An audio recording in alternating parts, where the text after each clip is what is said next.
Hey the internet, this is Luck. This week I've been playing an MMO, kind of, sort of, almost. It's called Factions Origins of Malu, and it's now available on Steam as the earliest of early access, as part of a modular release strategy.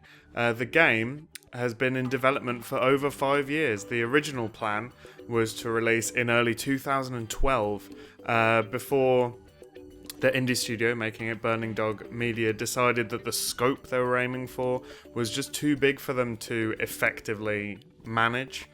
They had a bit of bad luck to go along with this, so the production went dark with the promise of changes and renewed focus. According to lead developer Michael Dunham, the game was effectively rebuilt over this span, a couple of months, 60 odd days in the summer of 2014, with a new engine, namely Unreal 4, with DirectX 11 as well. So that brings us to now. We're in phase one of this modular release strategy.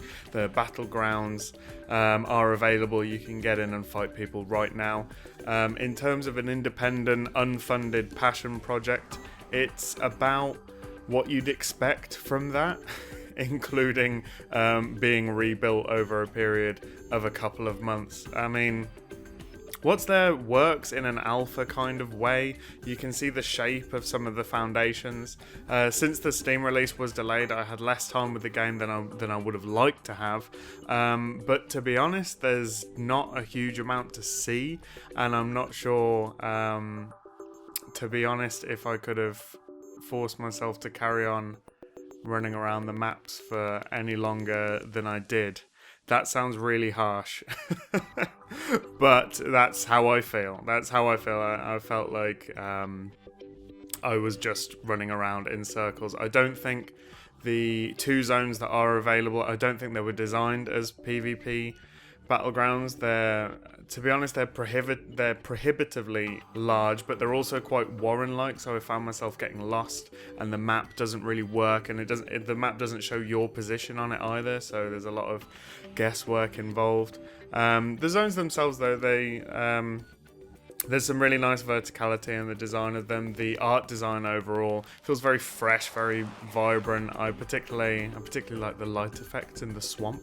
That's a personal opinion of mine.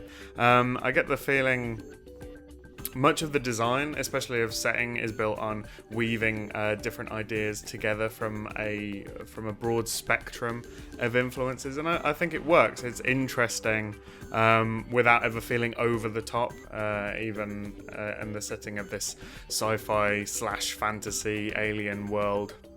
The combat itself is skill-based. The combination of precise aim and often slow-moving projectiles means that circle strafe and bunny hop is the number one skill required.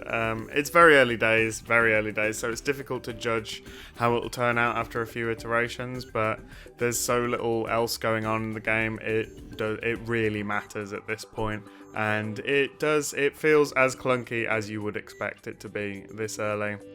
In all honesty, despite my natural proclivity for optimism and a personal desire to see projects built on passion succeed, I cannot see this one going very far.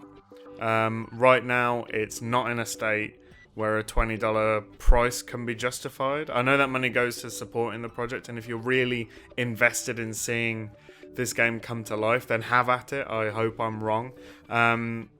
But after the game essentially collapsed and was built back up in the space of a couple of months by what is apparently a part-time team, who knows how long it will take to get this game to where it needs to be to justify itself as a sandbox MMO experience. And again, apparently it was 7 years ago, taking us back to 2008 when the developers were first discussing this game, the foundational principles of the game, and at that time it probably felt really current and almost revolutionary to put some of these ideas together. But that window of opportunity, that went past a while ago, and I'm not convinced Origins of Malu can impress with its current goals, never mind its current state. And that's my big problem with this game. Even if the game can reach the goals it has for itself, and I really hope it does, I still don't believe that will be enough to impress the critical mass required to let this game really come to life, to let the game really live. I just don't see what this game offers that isn't available elsewhere already, hasn't been tried and tested, chewed up and spit out by the MMO community. And that problem certainly won't be helped by the frankly inevitable drumming the game is going to get in the savage lands of the Steam user review in its current state.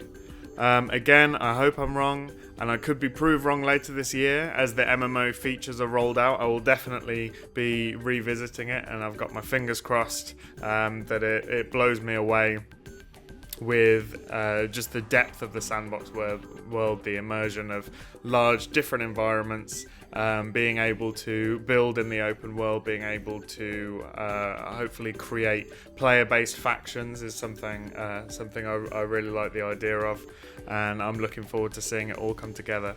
So what do you think? Did I miss something? Is there a reason I should be excited and hopeful for this game? Are you yourself convinced that this is going to be the sandbox game of the current generation? Let us know in the comments what a sandbox MMO can do to thrive in these days, what we live in.